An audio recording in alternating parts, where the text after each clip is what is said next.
Okay, today let's talk about rusty snap-on tools. One of the major complaints that most people who have snap-on sockets complain about, I'll pull one out, is that they rust. Something about the steel that Snap-on uses, it will just rust sitting in the box, never having been left in the rain or anything like that. It's just the humidity. Here in the South, you're gonna always have humidity. And these tools will just rust sitting in the box. I hate it.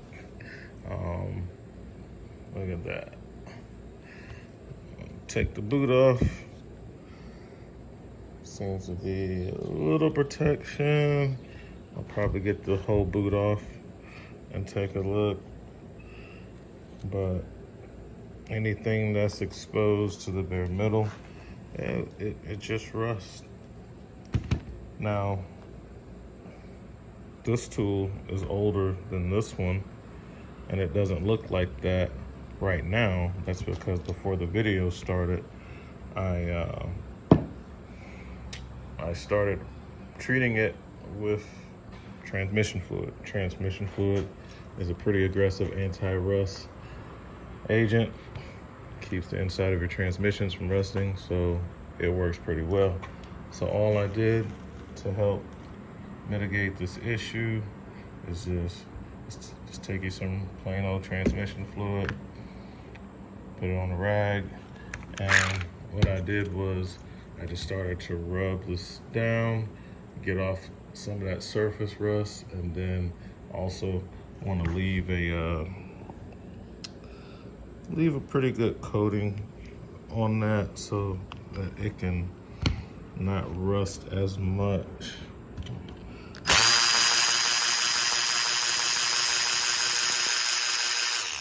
Yeah, Corey put a little too much grease in my ratchets. He bought some thing from off the Snap-on truck. On the Snap-on tools, they have like a little mini Zerk fitting right there. And on the truck, they sell a little tool that allows you to grease the heads. My Snap-on dealer says that they recommend that you do that once a month, I believe he said, once a month. To grease the heads. That's supposed to be part of just the care of the ratchets. So Corey bought one off the truck, and I let him do my ratchet. I think he put a little bit too much in there because it's been coming out ever since. But nevertheless, the rust. So we have our rag right here, and what I'm gonna do is get my hand out of the way. I'm just gonna take this and just start to rub it down, and what's gonna happen is it'll take off a lot of that surface rust. So I'm just rubbing that down. And these little cheap red rags, they leave a lot of lint. But as you can see, it knocks off pretty good the surface rust. I'm gonna hit that little bit right there.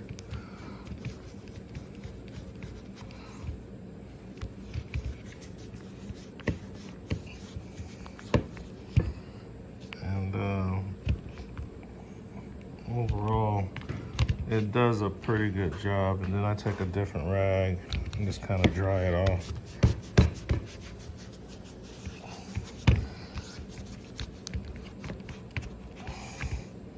Try to dry it off. Now I got a wire wheel, and I'm just showing you just by rubbing it, you know, how you can get it. But ideally, you're gonna take something like the wire wheel.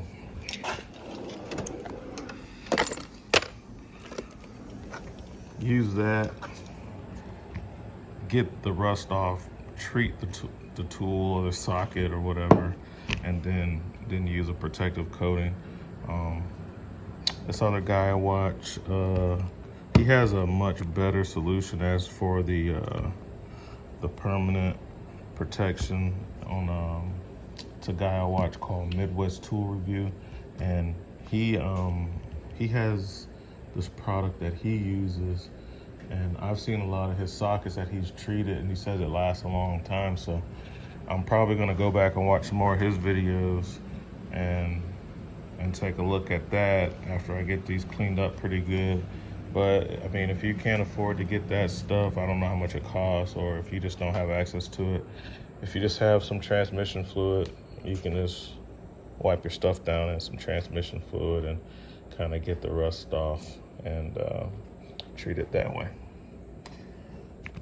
So I got some more work to do on these. I'm gonna take the wire wheel and kind of get that off and then treat it and see how that works. So maybe I'll take a fine grit sandpaper or something. So wire wheel's kind of, let's see, just for me rubbing it, it's leaving some scratches in there. And I don't really want to ruin the finish on these because they still work fine. It's just surface rust. This socket, it's hard to see it on camera. Kind of, you can see it. It's a brand new socket, you know. This brand new socket that I hadn't even used. There's rust sitting in the box. That's what I hate about snap-on impacts. That's why I don't buy many of them. And besides that, when you do get to use them, they really wallow out. They get to form really easily on this inside part of the anvil, like it's too soft or something. I got a lot of other impact sockets that don't do that. So, you know, I'm not buying into the fact that it's supposed to do that to protect the anvil of the tool. Somebody did offer that as a solution. It sounds plausible, but I'm like, well, what about all the other manufacturers that make them and they don't do that? So I'm not really buying that. So for right now, I'll just rub these down in tranny fluid, clean them up a bit, get off the surface rust, and when I find out what that other product is, I'll tell y'all about that. I have to go back and watch some more Midwest Tool Review videos to find out what that stuff is that he's using. That's all for now. RV Tech Pro out.